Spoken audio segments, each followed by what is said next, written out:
This episode contains adult themes and is not appropriate for all audiences.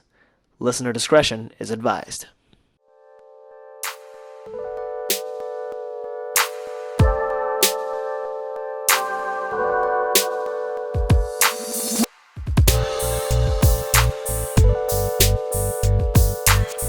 Oh, hey, hi, it's Crystal, just sitting here in my house like I have for the last 3 weeks, just absolutely losing my mind. But that's not what this podcast is about. Not today, anyway. I'm sitting here thinking about all of you also sitting in your homes. I'm sure it is for me to listen to anything that has adult content with my child around. It is hard for me to just find space to do things for myself currently. So my heart goes out to all of you going through the same thing. And I hope it ends soon. Stay in your homes. Do not leave. Do not leave unless you have to. But you're hearing that from everyone, not just me.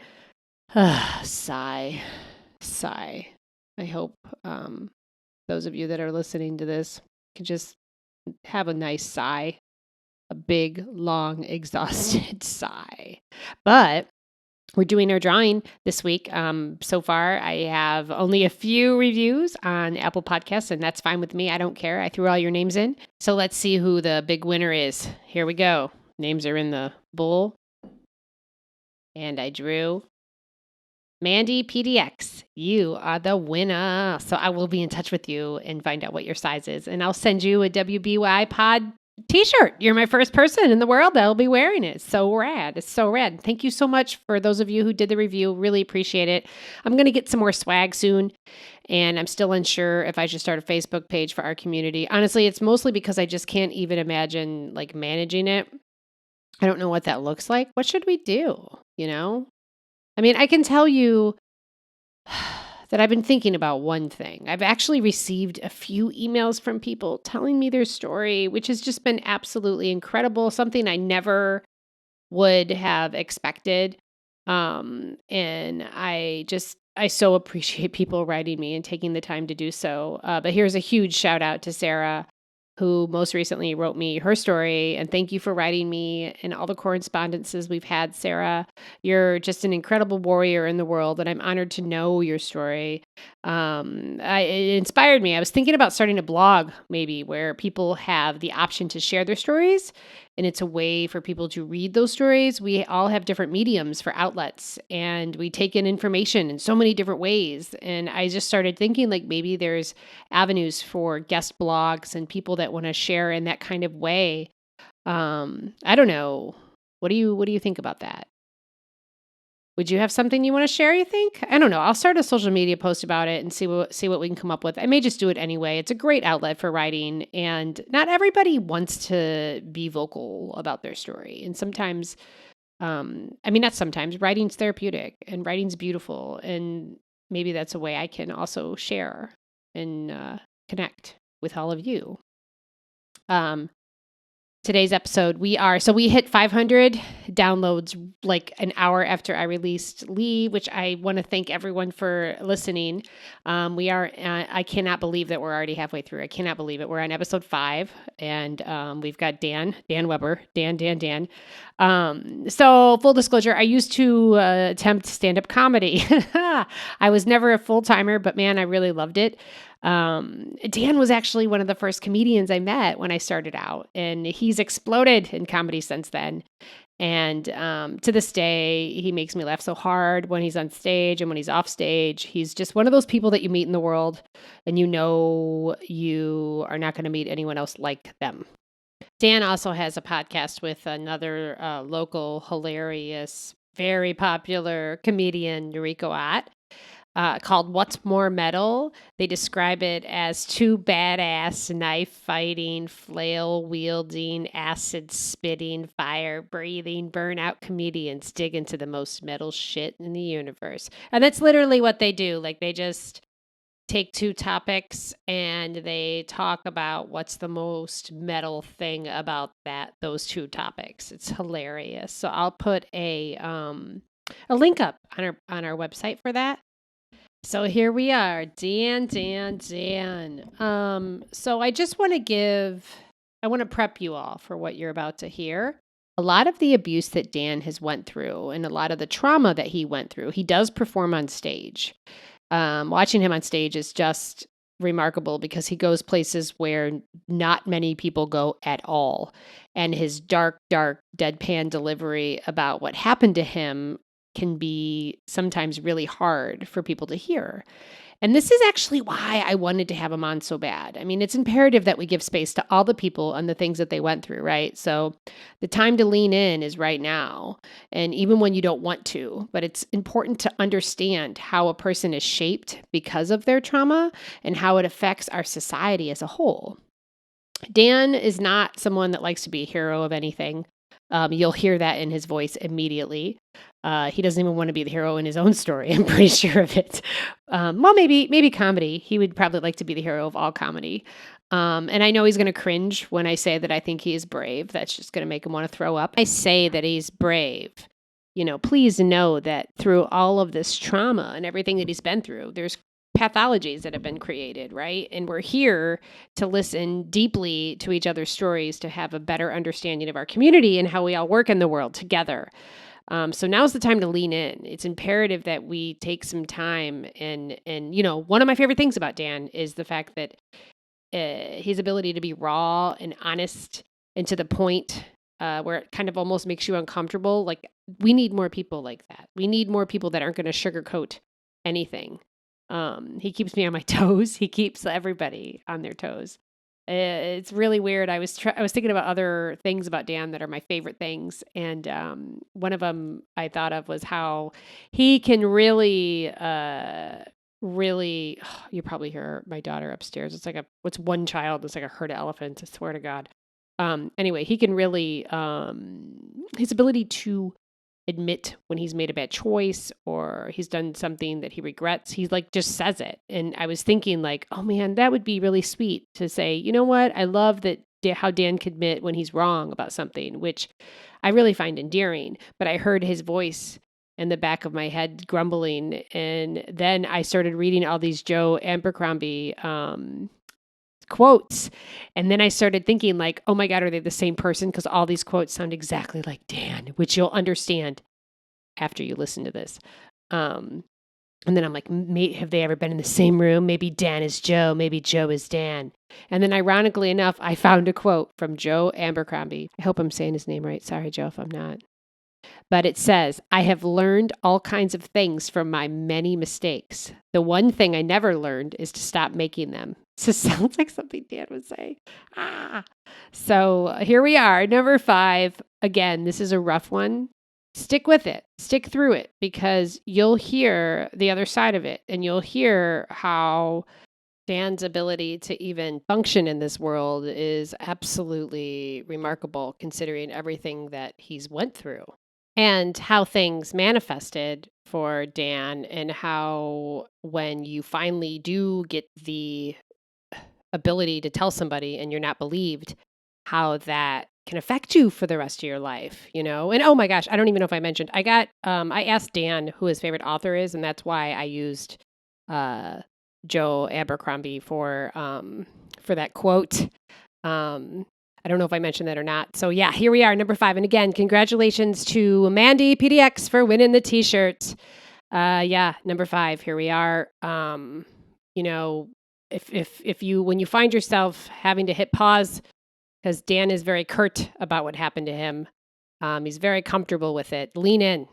Now is the time. We are all isolated. Lean in. Listen to his story. Believe him. Believe people. And as always, go into this number 5 podcast. Go into it with an open heart, open mind. Thanks for listening, and I love you.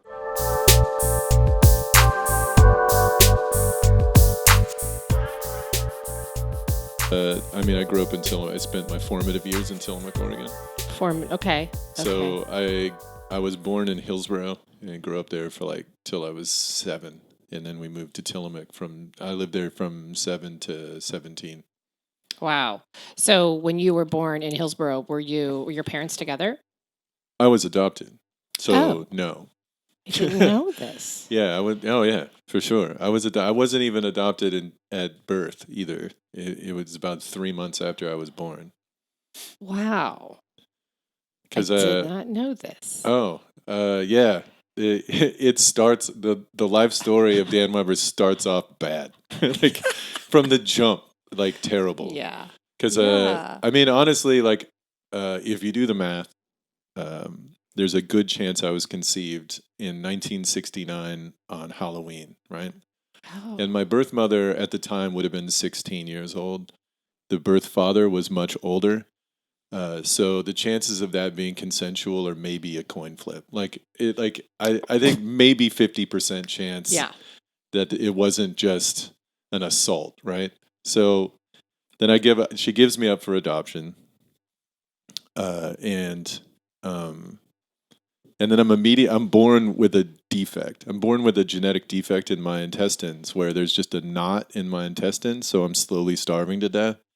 So for the first first month and a half of my life, like I was just dying like a little bit at a time.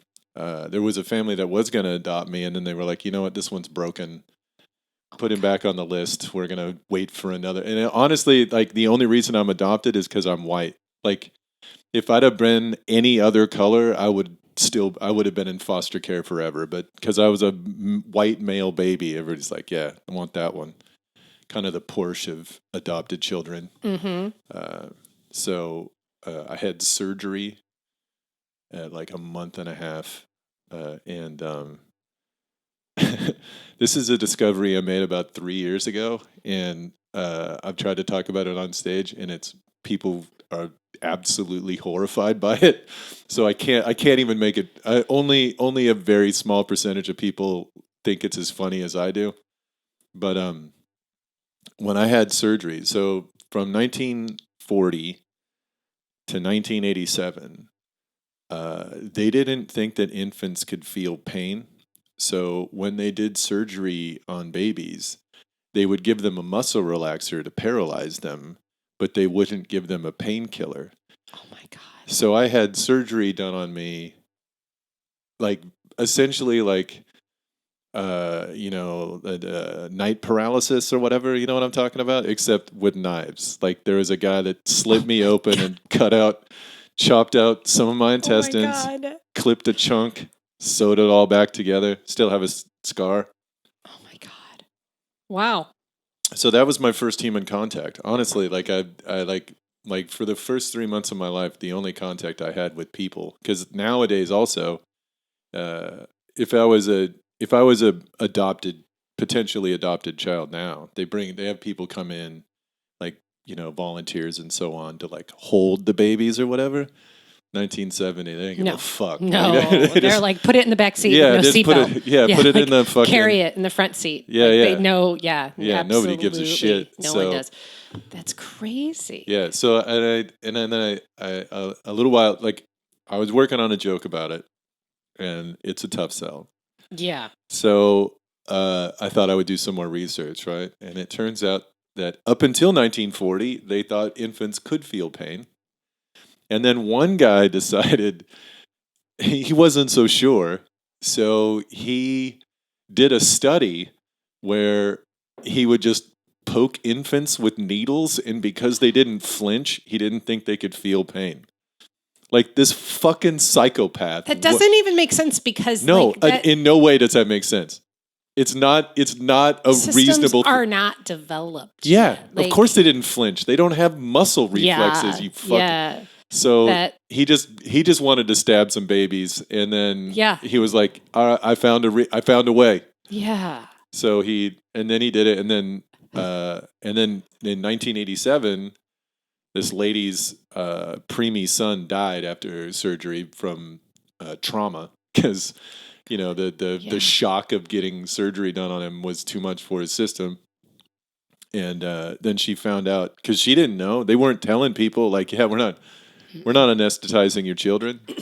So nobody knew. And then so she found out, and then talked to the manager. Like she was a white lady, went up the chain until the Surgeon General was like, yeah, wait a minute. Yeah, we got to gotta anesthetize babies now. So That's- 1987 they changed it. That is insane. It is. It's fucking madness.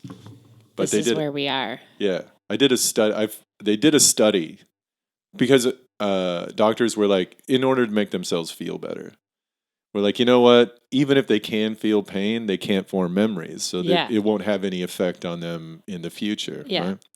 So they tried to do a study to see like what effects it had on infants, and so they tried to find a bunch of people to do interviews, but it turns out that about 80% of them killed themselves or died of drug and alcohol related stuff before they hit 30. So, I mean, honestly, that is all the proof you kind of need. Like that's Right. like it definitely has an effect. Yes. Yes. And even being born is Yeah, trauma. I mean it's pretty bad, but it's pretty bad. But Yeah. it's not getting stabbed. it's not getting slit open. Yes, it is not. So okay, so you get slit open Yeah. at 1.5 months. About 1 month. Yeah. You recover, and then you're good enough to get adopted at Yeah. that point. So 3 months. Who adopts you? Is it your mom? Yeah, my mom and dad. Yeah, Okay, so your mom and dad. And how old were they? they were 28. Oh, so fairly young. And then did you have siblings automatically? No, my sister is also adopted. She was adopted 2 years later. Okay. Okay. So you were 2 when Yeah. she came around. Yeah, my mom could not have kids. She had she took she took a 1960s birth control, and once again, medicine was not. Wasn't advanced. So it demolished her reproductive organs, and she had to have a full hysterectomy when she was like 25 or something, 24. So yeah, she couldn't have biological kids, so she was forced to adopt. So were they married, I'm assuming? Oh yeah, there's no way they couldn't. I mean, back then Back they would then, never. yeah, they wouldn't have been adopted. Duh, I forgot. Honestly, they probably wouldn't have been allowed. They probably wouldn't be allowed to adopt children now. Like, Yeah. but back then, the entire There were so many people giving kids up for adoption too. Well- Like, I mean, there was so much shame around. abortion. Yeah. But also in general, back in once again 1970, the entire interview process was: Are you white? Yeah. Good parents. That's it. That was 100%. They didn't do any other kind of checking. So Yeah. yeah, but yeah, they were. Yeah, it was both my sister and me. Okay. So your sister and you, and then they have a good relationship, your mom and dad? Was it healthy, quote No. unquote? No. And you knew early on? No, Mm-mm. I mean, the thing that occurs to me all that's like still occurs to me to this day is how, like, when you're a kid, you just think whatever happens to you is what happens to everybody. Yeah. So none of my life seemed abnormal. Yes. Yep. And I was like, oh, it was only till way later I was like, wait, that not everybody? Like, Yeah. what? Oh, okay. Like, yeah, they were. I would have no idea Yeah. if they were. But yeah, I mean, it was. I mean, my dad was gone a lot. He was a long haul truck driver but until I turned 7 when we lived in Hillsborough. And when he was around, he was drunk like all the time. So, yeah, it wasn't. I don't know, man. Like, looking back on it, the timeline of how, like, I behaved, it was certainly like I was behaving as if I was already fucked up, like before anything happened that I remember. Like literally one of my first memories is thinking about killing myself. Like that's like 5 years old. I talk about it on stage, and Yep. it's not. I'm not exaggerating. You're not joking. Right. Not. I mean, I'm making a joke about it, but it's Yeah. not. It's 100% real. Like I definitely. One of my first memories is thinking about ending it, which is not how that's supposed to be. So So yeah, I mean, early on, and I mean, I almost died another time when I was like 4. That I also don't remember. Just had an allergic reaction to no pest strip, and my temperature shot up to 104, and I was convulsing, and they had to throw me in a bathtub full of ice. They thought it had caused brain damage because my temperature was so high for so long. Which I used to my advantage a little bit when I was younger. Like Mm. in class, I would be like, yeah, I can't read. And I could absolutely. I was reading at a college level at the age of 5, but I was like, I can't read. So Yeah. they would have a person help me with the reader. And then, like, on lunch break, I would go read Lord of the Rings in the corner. And it's like, it was easy. It made school super easy. But I don't know if that was a good idea or not. Well, you were trying to survive Yeah. and figure it out. So let's see. Yeah, at 5, that's when we were living in it's an area called Cornelius Pass, which is in Hillsboro. But like, once again, like, it's way overgrown now. But there was nobody out there. It was like a little road that had like 5 houses on it, and then nothing for a few miles. So my next door neighbor, she was in high school, like maybe a freshman at the time. And my parents told me, and just specifically, like, whatever Leslie tells you to do, you should do it, right? Because she knows what's up. And they didn't know that what Leslie wanted me to do was eat her pussy every day. Oh my God.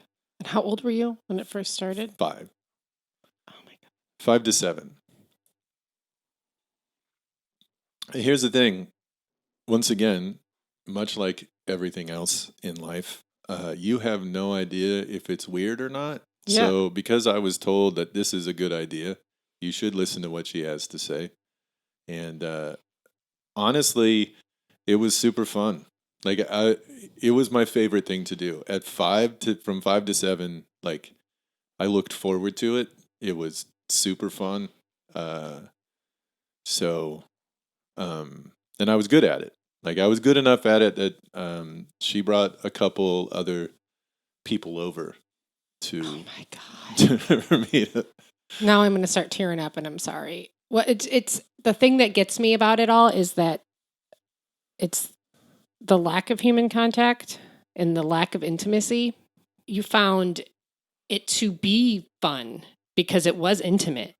You know, like in a weird way. I mean, you may not see it like that right now, but I'm just saying, like, what, as an outsider, I'm like, there's a point where I'm like, oh, because that was someone giving you something. Oh yeah, like human contact Sure. and closeness, and so it makes sense that you were like, yeah, this is awesome. Yeah, You know? I mean, obviously there was a deep-seated need. I mean, I don't want to make it sound like my parents weren't. Both my parents were like, No, totally. I'm Yeah. talking about those first couple years. oh yeah, for You sure. know, The like first 3 months or whatever. yeah. So, yeah, I mean, obviously it fed some sort of need. Yeah. So I did And that. she had friends come over Yeah. and just watch. No, not just watch. Oh my God,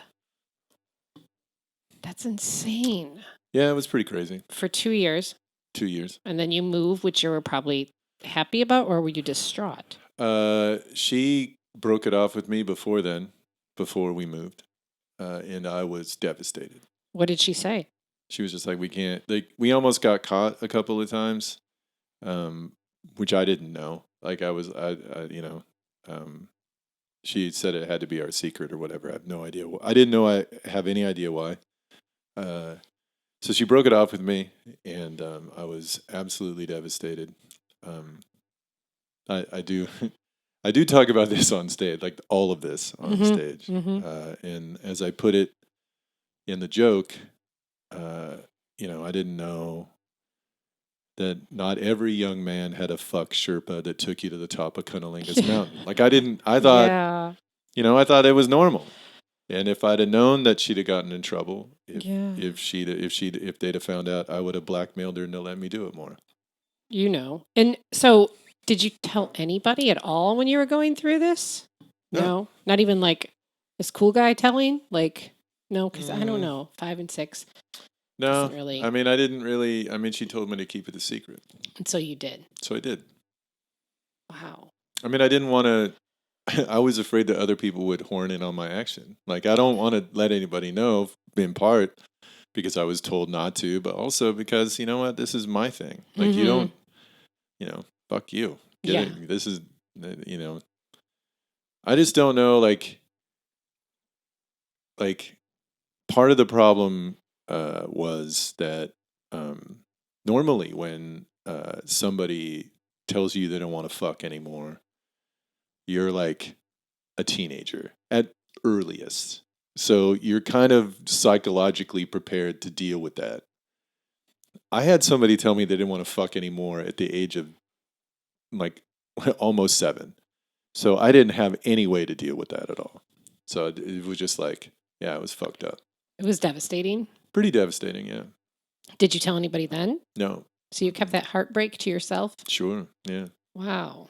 I mean, I never really spent a whole lot of time telling people much of anything. And the reason, obviously, I'll tell you why. Neither one of them, none of my family will listen to this, so it's fine. Mm-hmm. So at one point, I did tell them. So we were doing stuff. Leslie's parents came home, and for whatever reason, we were in the backyard in the wading pool. So she grabbed my clothes and ran inside. So I had to go home. And she was like, "Go home." And so I went home naked, right? And my parents were like, "Why the fuck are you naked?" So I just told them. And then they told me I was lying. And then spanked the shit out of me and sent me to bed without dinner. So I was like, okay. Like, that was it. That was all I ever needed. All I ever needed. Yeah, you're never going to tell anybody anything. No, Yeah, like never again. I've never trusted authority for 1 second for the entirety of my life. right. So yeah, I don't believe that anyone will help you in any way. Just kind of like that got locked in. Yeah, At like of 6. course. And like it was like maybe I was like 5, 6. I just turned 6. So yeah, never told another person about it after that. That's crazy. Except for all the people in the comedy audience now. Well, sure now. Which is, I know, it's interesting how that's manifested itself in a way. Yeah. Yeah. But I mean, I've had a long time to fucking process it. Yes. Yeah. So you moved to Tillamook heartbroken. Yeah. In a lot of ways. And where were you? How was your behavior? Like, I was much worse in Hillsborough. Like I would get in fights all the time and shit. oh, And then when I came to Tillamook, I didn't fight as much. I was pretty quiet. Kind of kept to myself. I needed glasses but didn't know it, so I couldn't read the board. And and my last name is a W, so clearly I'm sitting in the back of the room because they do it in alphabetical order. So I can't fucking see the page. I can't see the board. I can't read the board. Didn't need to, frankly, because they never put anything on there that you would actually couldn't. Just figure out from reading the books. So it didn't matter, but I didn't ever raise my hand either. Like I never spoke up in class or anything. withdrawn. Yeah, and I was just getting through, just passing through childhood until 4th grade. and then in 4th grade, they gave us essentially an IQ test, like a district-wide IQ test. And my score came back so high that they thought I had cheated. So they made me take it again, a different test again with just one guy watching me, like by myself in an office, in like an empty office. And I'm thinking back on it, I'm like, you know what? If I was able to cheat on an IQ test, doesn't that just tell you all you need to know? Yeah. How could you Duh. possibly do Yeah. that? It's Yeah. not. Those aren't cheatable tests. So after that, after the results came back, everything changed. Like before that, I was just like a kid that was trying, but not a good student. Whatever. He's just gonna fall through the cracks, and we don't give a shit. Perfect. That's what I would have wanted. Instead, afterwards, um, it was like I was a personal insult to every teacher I had, like because I wasn't doing well. So obviously they're failing, so they have to take it out Oh. on the student. I guess. I mean, that's what I've been able to. That's what I think happened anyway. So, um, yeah, like everybody started treating me differently, um, and I started doing less because I was like, "Fuck you!" Like I don't. I was already had. I guess what a anti-authoritarian disorder, Yeah. whatever. Like 100%. Like I just didn't give a fuck, and if you told me to do something, you go fuck yourself. So I wasn't. I did less, and I got through fourth grade barely. In fifth grade, I wasn't doing well. I was failing, and also for whatever reason, the teacher in fifth grade just drew the worst class. Like all of the worst kids in the elementary school, including me, were in her class. Like she retired from teaching after that year. She moved from Tillamook to Arkansas and quit teaching after my class got done with her. She spent almost the last half of the year, every day she would be in tears. Like it was insane. We were the worst people to her. So I was failing, and I should have failed. What were your parents doing with all this? Oh, they were getting a divorce. So they didn't really have a whole lot of time to worry about me. Like it was, I mean, I don't know, honestly. Like they were like concerned or whatever. I got punished a lot, but I didn't give a fuck. So Yeah, this is like what, 1980? 80. Yeah, so kids it didn't matter what you were going through anyway. Like Yeah. all that mattered is what they were going through. Yeah. And ignored. Yeah, pretty much. Kind of. I mean, they certainly went out of their. They certainly spent a great deal of time punishing me, but it didn't work. I did not care. They were like, "Oh, you're grounded. Fine. You want me to stay in my room? Perfect. Yeah. That's where all my books are. I'm just. I don't. I mean, the only thing I'm bummed about is not getting to watch TV, but I'll just listen to the radio. I don't give a shit. Like none of this matters. I was a child without whimsy. Like, you know what I mean? Like I was not a kid that ever had like, I mean, I had an active imagination, but it wasn't geared towards, uh, like playful shit. I was like fucking bitter. Yeah. A bitter 9-year-old. I don't know if Yeah. you've ever met one, but it's Yeah. disconcerting, I imagine. Yes. Like, Yes. so yeah. So I was failing fifth grade, and the district had somebody, the school district number 9 had somebody who was like my handler. Like after the test got taken and stuff, they had somebody whose like job it was to monitor me and to figure out like what can we do, right? And he was like, I don't know, I was probably one of many, but he was like, well, what can we do to get this kid to give a shit? So what they came up with, the plan was, they came to me in the fifth grade and they were like, we know why you're not doing well. It's because you don't want to grow up. So you don't want to go to junior high. You don't want to become an adult, which was wrong. Well, yeah. 100% wrong. Like I absolutely hated being a kid. So they were like, so what we're going to do is no matter what you try, no matter how hard you try, you're going to pass and go to junior high, right? And then they said, so you might as well do your homework, which is really the dumbest thing any person has ever looked me in the eyes and said. Like, you just told me I don't have to do anything.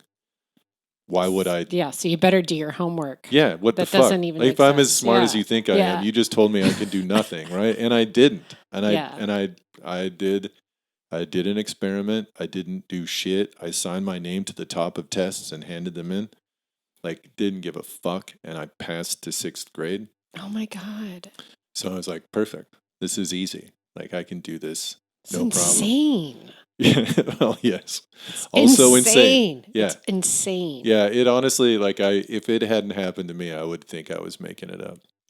But at least it's how I remember it. I mean, unless these are false memories implanted in my brain, that's fucking what went down. So the 6th grade. 6th grade. So your parents, are they split then at this point? Yeah. Okay. And you're living with your mom? Yep. Okay. And where'd dad go? Was he close? He moved about a mile away. Okay. Oh, actually, no. At this point, he lived 150 yards away in a trailer in a parking lot of a barn that was like just down the street. Okay. Okay. But we hardly ever saw him. Also, the reason they got a divorce is because he was going on hunting trips back to Eastern Oregon, and he was also while there hooking up with this lady. So he decided he wanted to be with her instead of my mom. So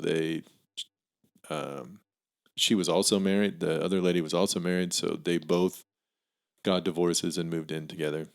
Was that the narrative you were told? Did they tell you that right away? Like that's why they were That's splitting what my up? mom told me. Yeah. Oh, wow. She actually said one of the creepier things I think I've ever heard. She said she was like, I remember after he left, it was like a day later or something. She's like, "You're the man of the house, with all that goes with that," which is not good. You know, that's foreshadowing in a very bad way. But yeah, so So fucked up. right? Yes. That's incredibly fucked up. It is. And that you remember that. Like and that it's hard to talk. It's hard to even mention something like boundaries in this situation. Like, Well, I mean, what were those? I know. Then there were none. There were none in your Yeah. life. Zero. I didn't know what that would be. Right. Like, I'd have no idea what that is. So, in 6th grade, I got a teacher. I'm going to use her real name because fuck that cunt into the ground. Her name is Marion Grassley. She prided herself on being able to shave square pegs to fit in round holes. Like she was somebody that was like, I'll take on all the problem kids and I'll fix all of them. So she requested that I be in her class. And then immediately set out to try to sabotage. Break my will. Like I see. Yeah. She wanted to like help you and help me. Help me become a better cog in the machine. Mm-hmm. So we entered into what amounted to be a war of wills, like almost immediately. But her problem was that she didn't have much leverage. She didn't have a whole lot to make me care. Like there was a brief period of time where I actually tried because I wanted to be in this play. And I couldn't be in the play if I wasn't passing. So I got all my grades up to passing. And as soon as the play was over, I stopped giving a shit. It was devastating. She was like, she thought she had won, and then it was like over, right? But yeah, we entered into essentially a battle of wills where she was trying to get me to give a shit, and I just had to do nothing. Like that's all it was. All I had to do was endure. And by that point in my life, I was pretty good at it. I could just, I could make it through whatever. Yeah. So, And this was a class that was run on kind of a like capitalist thing. Like you had fake money and you could buy like shit and if you were in debt, you couldn't do a lot of things. I set the record for the highest debt in class history. I was $300,000 in debt. God, It took 3 people in the class to buy out my debt on the last day of school. that's hilarious. Yeah. That's how much effort you were just like. How much effort I didn't give. Yeah, yeah. I by that point, like I was sitting in the corner, like everybody else sat at tables and groups and teams and shit. I was sitting in a carrel in the far corner, just left to my own devices. I would just sit there and read a book and do math and shit and just not give a fuck. But at one point, she tried everything that she could think of, and I believe that she did something. And I talked to a counselor about it. He was like, if she did that now, she'd be thrown in jail. So what she did was, one day I came into class. I don't remember. It was sometime in spring, maybe late spring. And we went to go sit down or whatever. And she's like, oh, everybody get in a circle. So everybody got in the circle. And then I went to go get in the circle. She's like, no, you sit in the middle. So I sat in the middle of the circle. Everybody else sat around me. Oh, God. And then they spent the next 3 to 4 hours talking about solutions to the Dan problem.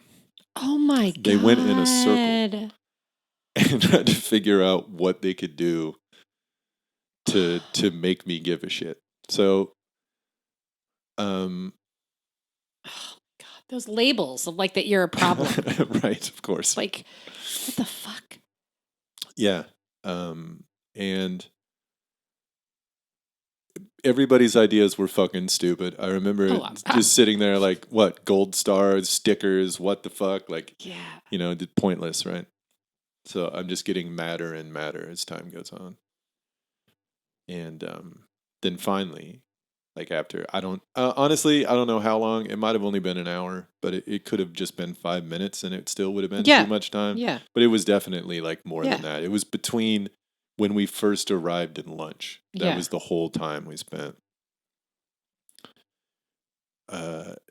She was like, okay, everybody else has had something to say. What do you think, Dan? What do you think the solution to the Dan problem is? And I just didn't say anything and I stared at her. And then she was like, come on, surely you have something to say. And I just kept staring at her and didn't say anything. I was fucking angry, but I just didn't. Well, yeah. And this is when I learned a valuable lesson that have used a great deal of the rest of my life. If somebody's trying to get something from you and you just instead give them absolutely nothing and just stare them in the eyes, it will break their will to live. Mm-hmm. So she just like started like freaking out and yelling and crying and then ran out of the room, and I didn't do shit. Like I just sat there. And then after she ran out of the room, I just went back to my carrel and started reading a book. Now, obviously, I was shaking. It was adrenaline. I wanted to fucking angry. Murder her. Yeah. But I was like, well, this is good enough. And then she gave up. That was it. That was the last time.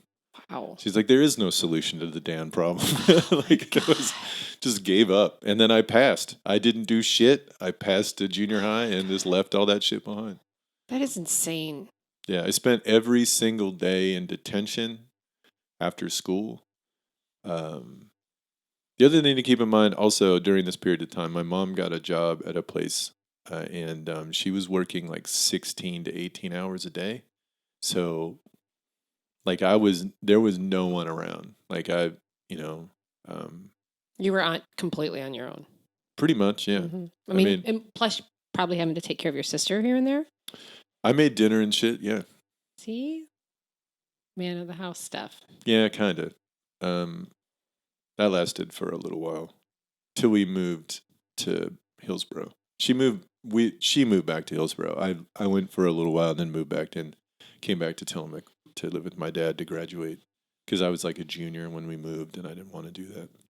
I just got used to being in Tillamook. I don't know why I fucking gave a shit more than that, but I did. But yeah, and then and then in junior high, my mom kept trying to fuck me. Oh my God. I never did though. Never did it. What does that look like? And I'm sorry that I'm asking that. But what does She that would give look me like? she would give me erotic back massages and nibble on my earlobes and whisper in my ear and shit while she was doing it. I didn't know until much later that that's what was happening. Like once again, I just thought every mother did that. And I didn't even know, it didn't even occur to me that that was weird until one day I was talking to a counselor of mine and I just mentioned it in passing and he was like, wait, back up a little bit. What do you mean? What the fuck? And I was like, oh yeah, right? And he's like, no, dude, that's not, that's not normal. So yeah, She like nibble and say things in your ear? yeah. Oh. Have you ever talked to her about this? No, she's dead. Well, I know, recent. Yeah. Yeah. No, I just stopped talking to her in general, for the last 10 years of her life. I hadn't spoken a single word to her until I visited her at the hospice like 2 days before she passed, and then I just flat out lied to her. I just gave her a hug and was like, you know what, it's all okay, and then let her die thinking that that was the case.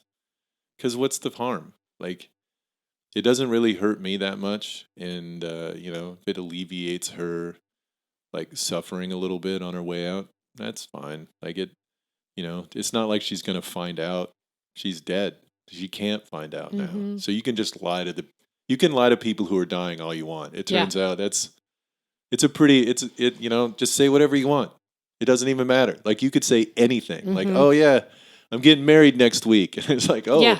wow, cool. Well, you'll not be there. Yeah. So Exactly. you'll never know. Yeah. Congratulations to me, I guess. Does your So, sister know?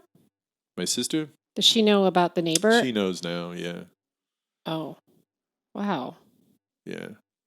Well, I mean, we had a talk about it, like she couldn't figure out for the life of her why I wouldn't talk to my mom for like years. So one day there was a different family funeral and we were in Tillamook and we were out drinking and she was like, "Why don't you like mom?" And I'm like, "You sure you want to know?" Yeah. Because be very sure before I tell you that that's. And then I told her and she's like, "Ugh." I'm like, "Yeah, pretty bad." But she and my mother had a much different relationship, so Yeah. they got along. Although honestly, in the grand scheme of things, I was better off because my mom was, I mean, insane. Like when my dad left, it broke my mom. She never recuperated. Like her whole life, she dated my dad from junior high on. Oh. So they got married. She thought in her head, you know what, we're gonna get married, Yeah. have kids. It'll be great, have a family. And then one by one, those things Yeah. stopped working. Like she couldn't have biological kids Mhm. because she had a hysterectomy, so she had to adopt. Which, honestly, in hindsight, she probably didn't really want to do, but she did, and then tried her best to give a shit.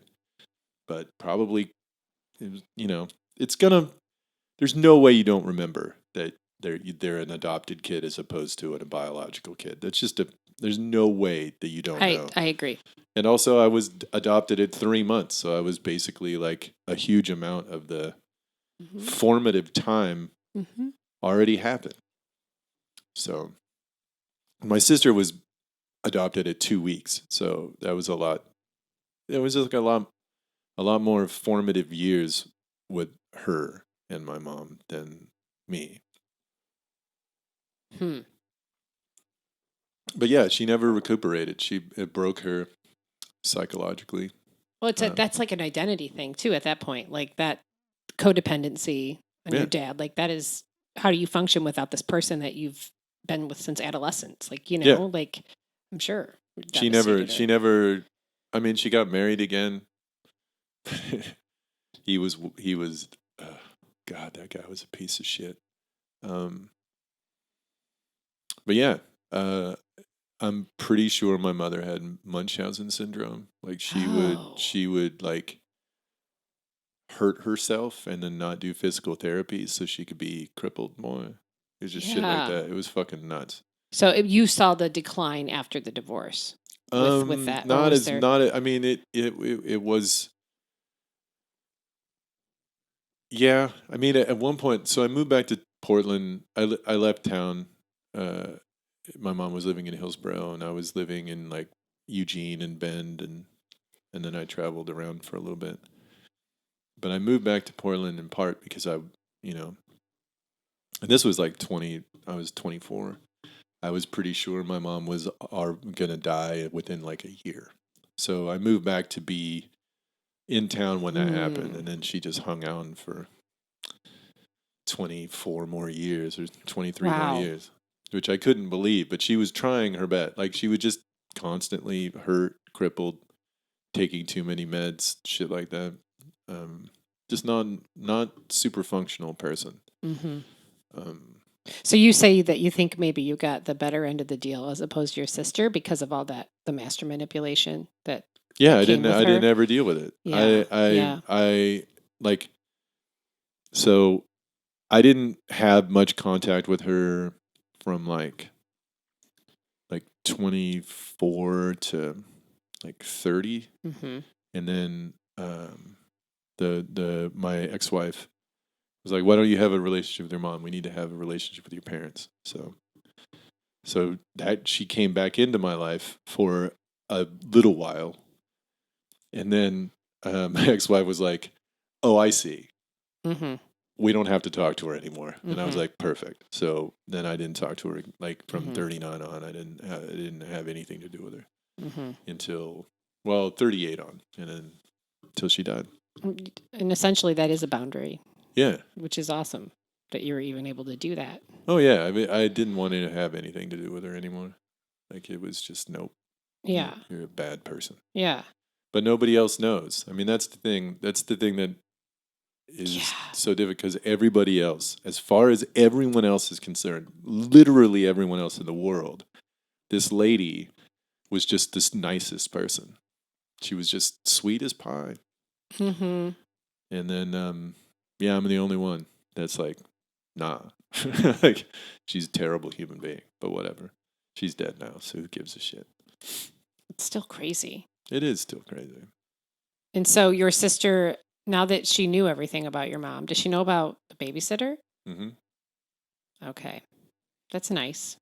Yeah. Right? I mean, that the fact that you guys connect still, probably not close, but can at least talk in truths, right? Like, and at Yeah, least I be mean truthful. my sister and I have a decent relationship now. It got better after my mom passed away. Mm. It was getting better before that, and then Mhm. you know, and I like, you know, she has kids, she has a family, um, and she's doing a much better job of it. Both my sister and my brother-in-law are doing. I mean, yeah, as about as well as anyone could expect. Mhm. My niece and nephew are cool people, so you know they seem to be growing up without like I mean, our childhood was not easy for my sister either, in a much different way. Yeah. But and she responded to it. We were also very poor, so because of my mom, yeah, she worked full time, but made like $12,000 a year. Mhm. But she worked like 18-hour days. It's fucking ridiculous. Like 6 days a week. It was Yeah. insane. They paid her almost nothing, but they put her on a salary so they could. And my dad did not pay child support Mm. for ever, really, like most of the time. So, um, so yeah, so we were poor most of Mhm. like a lot of our childhood. Her particular, because Jen never lived with anyone else other than my mom, so she was poor the whole time. Uh, including like having at one point having to live in our uncle's like living room with my mom. Like they camped out at like somebody else's house and stuff. So when that happens, like there's a couple ways you either go the way that I did, which is you know what, money is kind of transitory. Who gives a shit, right? And or you're like, I'm gonna get rich, so this never has to happen to me again. And that's the way my sister went, and has succeeded. And why like, I mean, as far as I know, has a bunch of money, owns a bunch of stuff. My niece and nephew have never known struggle, as far as I know. I mean, they probably think that they do. Oh Like yeah, all for kids, sure. they're Yeah, just like, yeah. man, this is really hard. Like, oh, is it? Yeah. But I hope that's the way that it goes. I hope that the worst thing that ever happens to them is like they don't get asked to prom. Right. That'd be tight. Yeah. Like that's what I want from them. Yeah. Honestly, that's what it would make. I would be delighted to no end if the only thing they ever had to complain about was like, my mom bought me a used car for my 16th birthday instead of the new BMW I wanted. You know what? That's terrible. I feel for you. Right. Yeah. I'm not gonna be the kind of. I'm not gonna be the guy who's like, you don't know shit about suffering. Like, fuck that. Why bother? Why bother? Yeah. They don't. When you don't, you don't. When you don't, and you shouldn't. And I hope you never do. Exactly, because you're a child. Or even as an adult. Yeah. I don't think there's like, sure, having a lot of trauma happen to you early allows you to endure things that, you know, are seemingly unendurable. But at the same time, like, that's not really a skill I want. Like, I would much prefer to be like, when obstacles come up, to just be devastated instead of like, oh. I really appreciate you saying something like that, because I think that it doesn't even matter how big the trauma is. Trauma is trauma. It's all relative. Yeah. But I think that, how do I want to word this? Children of baby boomers specifically, we carry this weight. Yeah. Because we were like that generation that's talked about it, or is now talking about it rather, didn't even at the time.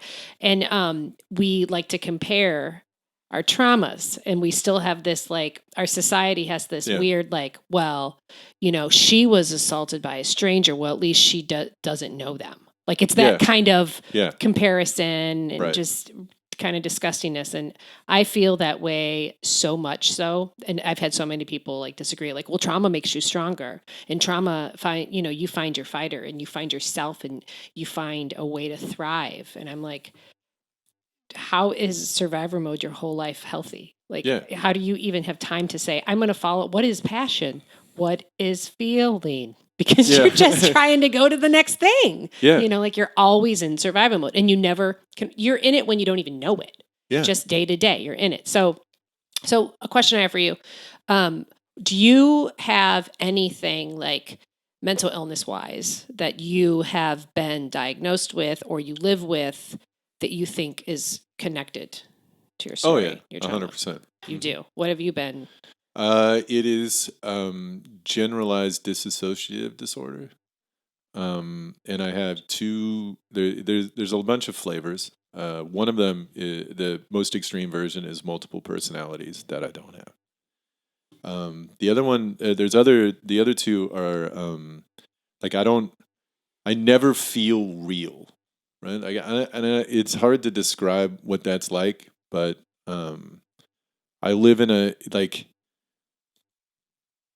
like if I'm not seen, like, it's part of the reason why I do comedy, honestly. Like, a lot of people do comedy to make up for like trauma, and most of the time it's like nobody cared about me, so I want adoration of the crowd. And that seems horrible. I don't have that. I don't give a fuck if the crowd likes me. What matters to me is the crowd notices that I'm there. Cuz that's the thing that I struggle with, is just feeling like a real person. Most of the time, I just feel like I've described it as like, did you ever see that movie? It was like Paper. There was like the boy, and then had a paper version of him, and he was like wandering through life as like Paper Bobby or whatever. Yeah, That's how I feel. I feel like Paper Dan most of the time. So, how old were you when you were diagnosed with that? It wasn't until I was in my Last 40s. Okay. So, recently. Yeah, Ish. but it was 100% true the whole time. I just didn't know there was any term for it. Like I went, so I was seeing, I saw one counselor for a long time, and legitimately, when you start counseling, you should, like, he asked me, what do you want? And I was like, I just want to be able to appear normal so I can keep a job. That's it. Like, which is not a good goal for therapy. Like, Kind of is though. Like, I I mean, mean, it's it kind of, in a way, it's actually. Yeah. I wish some more people would do that exact same thing. Yeah. Like to be maybe not appear normal, but like just be able to live life. Yeah. And get through it. Sure. But it wasn't helpful. Like I wasn't figuring shit out. Yeah. And so then I started seeing a different person after my divorce. Honestly, it was the marriage counselor, and then I just started seeing her after the divorce. And she gave me this test that was just like, let's just see where you fall, right? And then it came she scored it, and we were talking about it, and like all of my scores were like 95 and up out of 100, except for two. One was 75, and the other one was 50. And I was like, yeah, I did really great. And she's like, no, like anything above 70 is considered abnormal. So I was abnormal, like across the board, like 100, like way worse than I would have thought. So yeah, so one thing I don't feel real very often, and the other is I don't process emotions very well. So I have a very difficult time making an emotional connection. In fact, when people talk about it, I don't even know what you're saying. Like the idea that you connect with another person on an emotional level is so foreign to me that I don't know what it means. It's like, so yeah, and that has been a problem that has plagued me. So the unreality thing, whatever, I can, but the emotional connection thing, I mean, that's a real problem because you can't really be in a relationship with another human being without doing that. Yeah. And I've never managed to do that. Right. Like all of the people the most successful relationships I've had are with people who had major substance abuse problems. So they were also closed off. So like it worked. Like they didn't notice. Yeah. They didn't notice that I was like, there was not a sin. There wasn't whatever the bond people talk about is, however that is. They didn't notice it wasn't there because they wouldn't have felt it either. Yeah. But that's because they were numbed by substances, whereas I'm just like, it doesn't take booze to make me numb. Like I'm just numb most of the time. So, yeah, that's something that I'm hoping to fix in my 50s. I don't know, because I don't know what it would look like to have that be better at this point, but good for you though. I mean, at least you're like that diagnosis. It's crazy how fitting, like after hearing your story. Yeah. Because often with trauma, there's no advocacy at all. Like there's nobody, but there's an enormous amount of repetition of people just like pointing at you and saying you're wrong or you're not normal, something's wrong. Like, which is also just equally terrible to think that you're not, what you were going through actually was fairly normal. Like what you were feeling, if somebody just would have been able to tell you that, like what you were going through as an individual person. Oh, you yeah. know, like, yeah. I don't think no one ever said that to you. Like, I don't think I would have made it as far as I did without somebody asking at some point now. Like that is one thing that I've really am envious of people who even millennials, but Generation Z even more so. Like everybody's talking about how they're weak or whatever, and I'm just like, fuck off. Like they're just actually like paying attention. Like, oh shit, there's this kid. Why is he fucking up? Let's find out. Yeah. In 1977, oh, this kid's fucking up. Well, he's a fuck up. Yes. Let's throw him in the trash. Like yes. that's not okay. Like it's fine now. Like I would much rather have grown up now. Yeah. Like I wish I'd have been born in 2000. I wish I was a millennial. I wish I was a Generation Z. Yeah. Are you kidding me? Like growing up and like having somebody acknowledge that you are a real person. Yeah. Your feelings, what you can say them out loud. Yeah. And someone will validate them. Sure. Like yeah. what does that even feel like? That's like off the table for at least. I mean, I would say. I don't know when the shift happened. I really don't know if it was millennials or prior to that, but it's pretty much anyone 40 plus. Like it was kind of like no one validated us. Yeah. It doesn't matter if it was trauma, molestation, assault, domestic violence stuff, or witnessing other people going. Like it doesn't even matter. Yeah.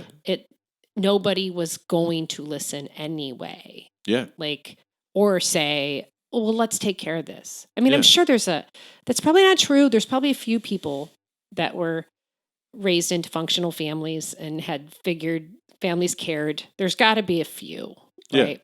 But majority, no. like gone. Definitely no. Yeah. I mean, it's bizarre that quote unquote diagnosis of that was like, that makes the most sense of anything I've ever heard. Yeah. But it's something that is good that it's good that I finally have like term for it. Like here's a thing. This is how this is what the deal is. But and you're trying to unfortunate. Anybody help you throughout this your whole life of this garbage that you were given? Uh-huh. Does anyone stand out to you that actually helped you in a positive way? Maybe some of those therapists that you were talking about, like the one therapist that helped me diagnose it in the first place. Even the guy before that, honestly, helped me to some degree. Although I have a problem with therapy where I become combative with the person. They become an authority figure, and I immediately hate them. So that's a problem. And I'm seeing somebody now, honestly, on this app, BetterHelp.com. They like let video conferencing with people, and they've been helpful. And it's partially because there's not enough people in the greater Portland metropolitan area doing therapy for people with PTSD. Like that's the other thing. Of course. You have complex PTSD without a doubt. Yeah. Yep. So there's not a lot of people that work with that, and the ones that do are fucking busy. So I couldn't find anybody. Like I needed a therapist, and I knew it for a while, but I couldn't find anybody. And then I finally found this BetterHelp thing, and I hooked me up with this lady who lives in like Junction City or somewhere outside of Eugene, like Coburg, something like that. And she's been great. Like we did this weird like hippie thing yesterday that like it worked so well it made me angry. You know what I mean? What was it? It was just this. Did you do it well? Because it wasn't in person. No, but it was like, so it's just like you just kind of repeat a phrase and then like tap yourself on the body. Oh, EMT. I totally know. I've done this. Like I know exactly the therapy. Yeah. And have certain tapping points. Yeah. And repetition of the same mantra in a way when you're feeling things. Yeah. No, it's fucking amazing. It worked 100%. Like it worked so well, it made me mad. I love that. Because I was like, are you kidding me? It's tapping, right? You mean this? This is work. I had a cheat code on my body this whole time and nobody fucking told me. This is some bullshit, man. I was fucking furious. Yeah, I can imagine like going this long and being like, what? This? this is so dumb. Why is this working? This Oh my shouldn't God, work. That's so cool, though. Yeah, it was nice. I mean, it was good, but man, I was like, fuck, okay. So, of all the things that you've went through, I always ask this: what's been your best coping mechanism for you, and the best thing that's helped you heal besides your tapping yesterday, Healing? or like maybe not? I shouldn't classify it as healing because that becomes a whole other thing. So, just coping. Like, what's been good for you through all of this? Oof. I mean, gosh.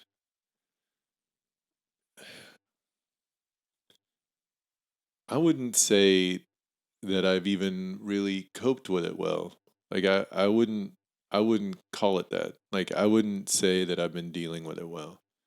Like um like part of the thing about the diagnosis that I have is that because I don't process emotions normally, I don't feel a lot, right? So pretty numb, like just kind of a like Yeah. a like a like a like a like a fuzz on a TV. So that although it sucks has got me through many Oh yeah. things. Like just I mean there's a reason why it's the case in the first place. Like I just have to just wait it out and eventually whatever's bothering me will probably stop. And that's usually been the case. That's what I've done. That's how I've dealt with most things in my life is just waited it out. But that's not Right. that's not good. It's a Right. bad idea, you know? So I'm not sure if I have such a thing like as that. Like it hasn't come up. Like even when I'm super sad, what I just do is like, you know, just wait it out. I know that from experience that if I wait long enough, it'll ebb. Like if it's coming on and I wait long enough, it will stop. So I just have to suffer through it. So I just just like let it happen, which is not, I don't know if it's necessarily good or not, but that's just how, That's what you do. That's how I've lived to be 49 when most people who are in my shoes die before 30. Yes. Yeah. But so, I mean, when I first started doing comedy, which I'm not right now, but when I first started, you were like one of the first people I met, like within the first 3 months. Yeah. And so I'm surprised that comedy isn't up there for just because it's such a good outlet for you, and like seeing you for the last probably like 8 years, 8 years. which is crazy. Seeing you develop and like your voice changing and being more, whether it's because you're numb or not, the people in the audience don't know. Sure, they don't know. So they don't know. So watching you share the way you share and make jokes of the absolutely horrific things that have happened to you. Yep. You know, a lot of people would see that as a possible way of healing and coping and because you're talking about it. I mean, it is in a way. It does take the venom out of it. Does it? Yeah, a little bit. But it's like, I don't think of comedy. Comedy is not therapy for me. Like, if I'm joking about it on stage, I already think it's kind of funny. Right. Like, it's not like I'm going to make this thing that is horrible funny to me. Yeah, it's you don't like, go into it writing a joke around it. No, you're like, it's this like, is funny, this so I'm is going to funny talk to about me, it. Yeah. and I want other people to realize that this terrible thing is also hilarious. So that's where it's coming from. Do I always succeed? No. Sometimes everyone in the audience is like, nope, still horrible. Like, I feel real bad right now. Thanks. Yes. So whatever, but that's your cross to bear, not mine. Like I didn't say it on stage because I didn't think it was funny. Right. And I'm not up there like trying to make myself feel better by sharing shit. It's not about that at all. Like some people do, and I find that annoying. Yeah, I'm not like that. No, you're not at all like that. But I But- do think that the audience, like, for what it's worth, people are connecting to your trauma when you talk about it and identifying the ones that have been through it themselves, Well, which is connection. Yeah, I mean, part of the why I've always done that kind of shit, like talk. I mean, Oh yeah, yes. legitimately the fucking suicide, the suicide as a kid joke I've had for Mhm, 7 years, mhm. and I Yes. say it all the time, Mhm. and I do it even though I had at least 2 people tell me not to. We're like, you got to stop doing that joke, and I'm like, never gonna do that. I hate when people tell you what to say and do anyway. I mean, just for part the of record, it. they I just mean, hate the it. the reason I don't is because like those 2 people didn't like me telling that joke, but at least like 25 people have told me at various times, like, Mhm. "Oh, I'm glad you said something because I thought I was alone. Yeah. I thought I was the only one that Yeah. ever. I thought I Yeah. was the only one that thought about killing myself when I was a kid." I'm like, "Yeah, no. Yep. There's a bunch of people like us." Mm-hmm. Yeah, one guy. Honestly, one dude. I wish I still had the email, and I don't know. I don't even know how I knew that it happened, but this guy, I used to run a show at the Bar of the Gods like a long time ago. Mm-hmm. And this guy came in, and I kind of remember he was just some dude that was chilling. There wasn't a lot of audience members, so he was one of the few. Mm-hmm. He was just drinking a beer, and he came in, and then he sent the venue an email like, "Look, my intention that night was to have one last beer before I went home and blew my fucking brains out. Like he was gonna have Oh my God. one last drink at the Bar of the Gods before it was over, and then he heard me do that joke about wanting to kill myself, and he was like, "You know what? It was funny enough that he didn't kill himself. That I don't know if I cursed him to more suffering before he eventually ended it or whatever, but what you know." You don't know if he's. I don't know. Yeah, but I don't know still, what the like, fuck. still. Yeah, but I mean, I'm never gonna stop doing that joke. I'm never gonna stop talking about being molested. I don't do it very much. Those are jokes that are like, I have to be deep in a set where the crowd is super on board because I'm gonna all the goodwill Oh, yeah. I just built up. I'm gonna spend. Right. You can't. They're not. If they're not going with you, they're not. That's not going to take them there.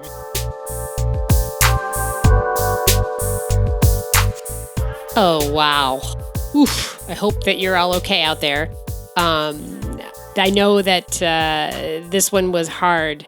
Dan's delivery again is so brutally honest and so raw, and again, that's why I wanted him on. It's important that we understand that everyone has their own way of functioning and coping and dealing. And Dan, thank you so much for doing that, coming on here and being so honest.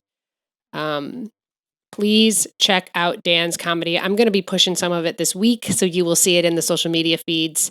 He is so funny.